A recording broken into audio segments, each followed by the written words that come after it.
자, 그리고 가장 큰 문제가 있는데 대한민국 부동산 불패의 시대는 끝이 났습니다. 네, 반갑습니다. 청춘부동산입니다.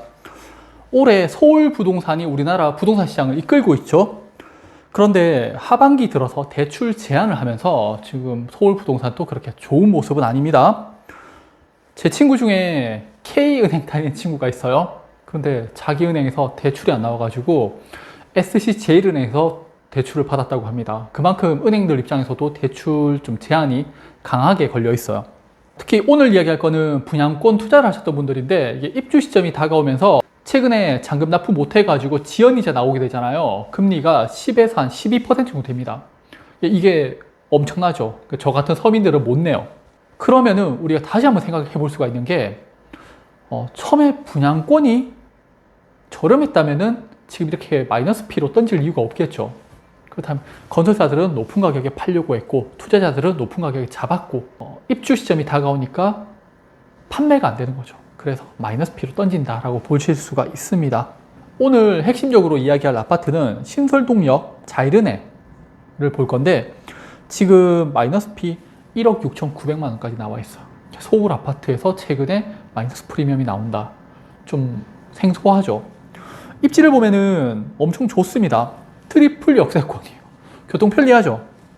그리고 주변에 신축 아파트가 이편한 태상 청계천이 있는데 평당 5,100만 원이에요. 근데 자이르네는 현재 평당 4,300만 원이에요. 주변의 가격 비교해서 저렴하다는 거 아실 수가 있고 다만 행정동이 조금 다릅니다. 그만큼 서울 부동산 시장이 좀 안 좋다라고 보셔야 되고요. 또 이게 단 한 건이냐? 아니거든요.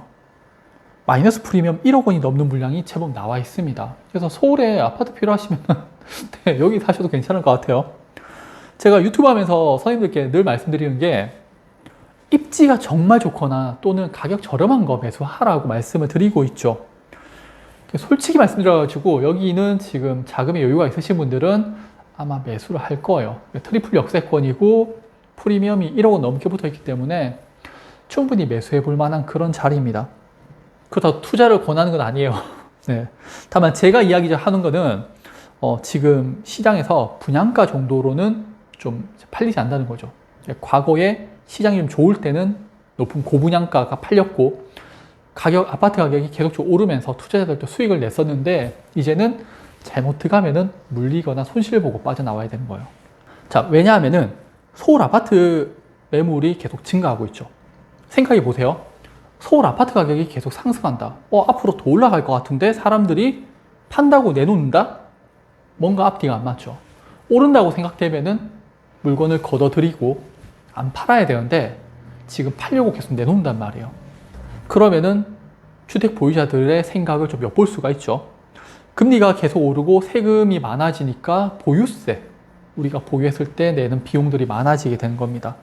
그래서 비용 부담이 커지니까 어떻게든 좀 가격이 좀 올랐을 때 빨리 처분하고 수익을 확정하고 싶은데 거래량이 많이 줄었죠. 그러다 보니까 혹시라도 주택 가격이 떨어지게 되면 손실폭을 그대로 맞을 수밖에 없는 그런 상황인 것 같습니다. 그나마 최근 서울 부동산이 오를 수 있었던 이유가 전세하고 월세 물량을 보게 되면 급격하게 줄었죠.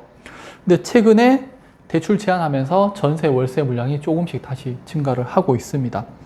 작년 하반기 수준 정도까지 올라왔어요. 그렇다면은 이제 굳이 아파트 매매 쪽으로 갈 이유가 없는 거죠. 세입자들의 선택지가 넓어지는 겁니다. 자, 그리고 가장 큰 문제가 있는데 대한민국 부동산 불패의 시대는 끝이 났습니다. 거주가 아니라 투자적인 관점으로는 저는 집을 권해드리고 있진 않아요. 그리고 부동산 불패 이야기 많이들 들어보셨을 건데 그럴 수밖에 없어요. 미국 금리 보면은 1980년도부터 금리가 고점을 찍고 지속적으로 인하를 계속했죠.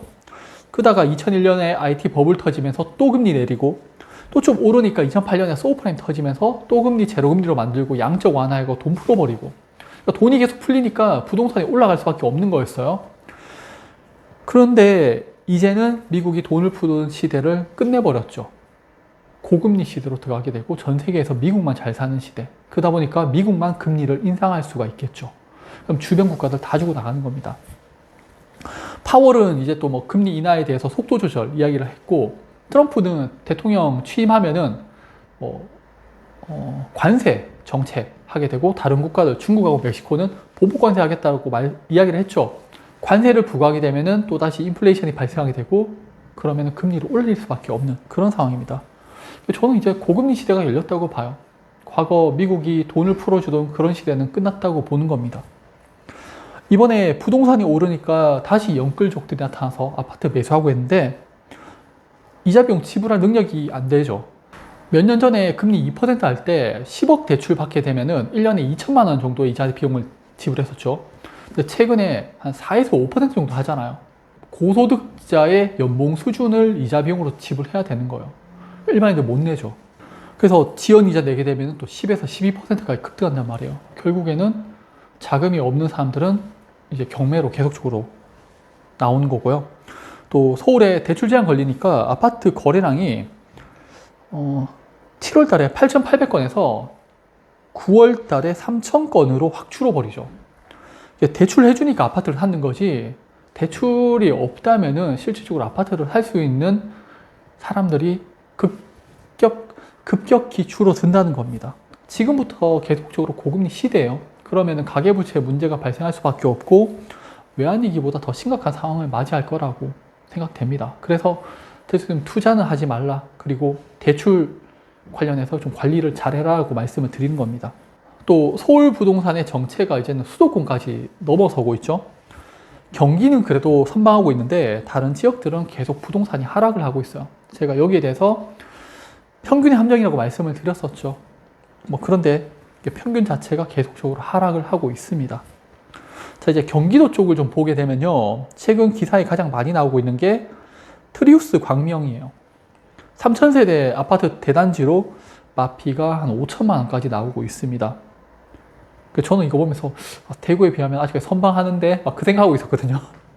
근데 일단 서울 수도권 쪽에서 마피가 나온다는 것 자체가 조금 이슈가 되는가 봐요.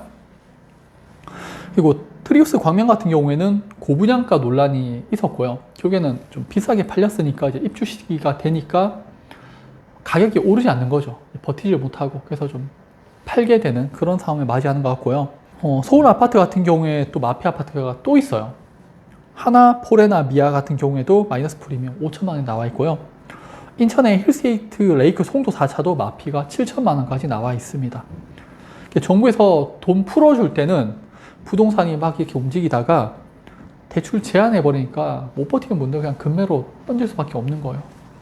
좀 안타까운데 저는 이 부동산에 대해서 좀 시각을 바꾸셨으면 좋겠어요. 과거와 같은 돈을 풀어가지고 부동산이 상승하는 그런 시대는 끝났다고 보고 있고, 그나마 이제 대한민국 정부에서 돈을 풀고 있는 거죠, 계속적으로. 그래서 이제 부동산을 좀 버티고 있는 그런 수준이라고 봅니다. 저는 늘 말씀드리지만은 부동산 터지면은 외환위기고 안 터지면은 남미라고 말씀드리고 있죠. 그리고 고분양가 이 손실을요, 건설사들이 입는 게 당연한데 이거를 어떻게든 정부에서 저금리 정책대출 풀어가지고 돈 지원해주면서 개인들한테 물량 다 넘기고 있죠. 네, 그거 아셔야 되세요. 제가 작년 8월에 윤석열 정부의 부동산 정책에 대해서 이야기를 하면서 앞으로 이렇게 되면서 개인들이 그 물량을 떠넘기게 될 거다라고 말씀을 드렸어요. 실제 올해 건설사들 실적 보면은 막 3천억 원, 4천억 원씩 흑잖아요. 하지만은 그거를 분양받은 사람들이 손실을 보거나 또는 이자에 대해서 허덕이고 있죠. 좀 안타깝습니다.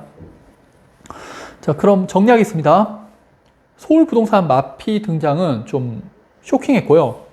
다만 이건 윤석열 정부의 대출 제한 정책으로 인한 좀 단기성인 가능성이 높아 보입니다. 그래서 내년에 다시 정책 대출 55조 풀게 되면은 좀 부동산이 좀 반등하고 마피 물건이 좀 해소될 거라고 생각이 들고요. 하지만 미국의 고금리 정책, 이건 정말 답이 없다고 생각됩니다. 이게 지속되면은 대한민국의 부동산 시장을 붕괴시킬 거라고 보여집니다. 그래서 늘 말씀드리지만은 제가 투자는 잘 모르겠어요. 실거주 생각하신다면은 정말 좋은 입지 또는 할인 분양이나 금매 같은 저렴한 아파트를 매수하셨으면 좋겠습니다. 네. 그럼 오늘 영상 또 봐주셔서 감사합니다.